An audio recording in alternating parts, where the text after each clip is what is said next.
क्या आप मान सकते हैं कि इंसान को मरने के बाद दोबारा जिंदा किया जा सकता है?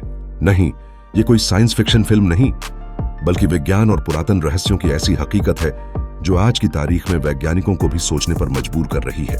हेलो दोस्तों, मैं नीरज और आप देख रहे हैं द फैक्ट लाइन। आज की ये कहानी सिर्फ विज्ञान की नहीं, बल्कि इतिहास, धर्म और आधुनिक टेक्नोलॉजी की सबसे खतरनाक सीमाओं को छूती है। 19वीं सदी के अंत में रूस के एक वैज्ञानिक अलेक्जेंडर बोगदानोव ने अपने खून को बदलकर खुद को जवान रखने का प्रयोग किया था। उन्होंने मान लिया था कि ताजा खून से इंसान को जिंदगी दोबारा दी जा सकती है। बोगदानोव की मौत भी इसी प्रयोग में हुई, लेकिन उनकी थ्योरी को आज के वैज्ञानिक भी खारिज नहीं कर पाए हैं। वहीं अमेरिका की क्रायोनिक्स कंपनियां जैसे अल्कोर लाइफ एक्सटेंशन फाउंडेशन लोगों की बॉडी को मरने के बाद इस उम्मीद में डीप फ्रीज कर देती हैं कि भविष्य में जब टेक्नोलॉजी विकसित होगी तब उन्हें दोबारा जिंदा किया जा सकेगा। क्या आप जानते हैं कि आज की तारीख में दुनिया भर में करीब 500 से ज्यादा लोगों की बॉडी और 300 से ज्यादा ब्रेन फ्रीज किए जा चुके हैं। इनमें सबसे चर्चित नाम है जेम्स बेडफोर्ड, जिनकी बॉडी 1967 से अब तक फ्रीज में रखी हुई है। वहीं दूसरी तरफ भारत में हजारों साल पुरानी परंपरा संजीवनी विद्या का जिक्र रामायण और आयुर्वेद में मिलता है, जहां मृत शरीर को जीवन देने की बातें की गई हैं।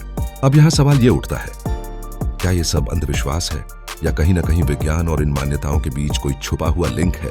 अमेरिका की MIT और हार्वर्ड यूनिवर्सिटी की रिसर्च कहती है कि हमारे DNA में मौजूद एपिजेनेटिक क्लॉक को उल्टा घुमाया जा सकता है, यानी बुढ़ापे को रोका जा सकता है। एक केस 2019 का है, जहां हार्वर्ड के एक बायोलॉजिस्ट डेविड सिंक्लेयर ने चूहों की उम्र को उल्टा करके उन्हें जवान बना दिया। यही नहीं, न्यूरालिंक जैसी कंपनियां ब्रेन को मशीन से जोड़कर ऐसी दुनिया की ओर बढ़ रही हैं जहां मौत सिर्फ एक टेक्निकल स्टेट हो सकती है, परमानेंट नहीं। सोचिए, अगर ब्रेन की सारी मेमोरी, सोचने का तरीका और आपकी पर्सनैलिटी एक मशीन में ट्रांसफर कर दी जाए तो क्या वो मशीन आप नहीं होगी? अब आते हैं इतिहास के एक ऐसे मोड़ पर जिसने पूरी दुनिया को हिला दिया। 1945 में जापान के नागासाकी में एक व्यक्ति त्सुतोमु यामागुची 2 बार एटॉमिक बम से बचा, पहले हिरोशिमा फिर नागासाकी में। डॉक्टर्स ने उसे मरा हुआ समझा, लेकिन वो जिंदा था।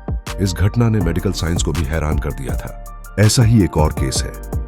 अन्ना बागेनहोल्म नाम की एक नॉर्वेजियन महिला जो बर्फ में 80 मिनट तक दबी रही, उसका दिल रुक चुका था, लेकिन डॉक्टर्स ने उसे वापस जिंदा कर लिया।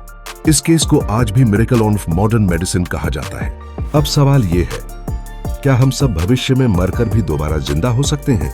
सन 2022 में अमेरिका की एक कंपनी रिएनिमा ने घोषणा की थी कि वो ब्रेन डेड लोगों को वापस जिंदा करने की रिसर्च कर रही है। भले ही इसे कुछ देशों में बैन कर दिया गया हो, लेकिन दुनिया की बड़ी लैब्स अब इस दिशा में काम कर रही हैं। और अब बात करते हैं एक ऐसे व्यक्ति की जिसने खुद को मरने के बाद दोबारा एक्टिवेट करने की पूरी योजना बनाई।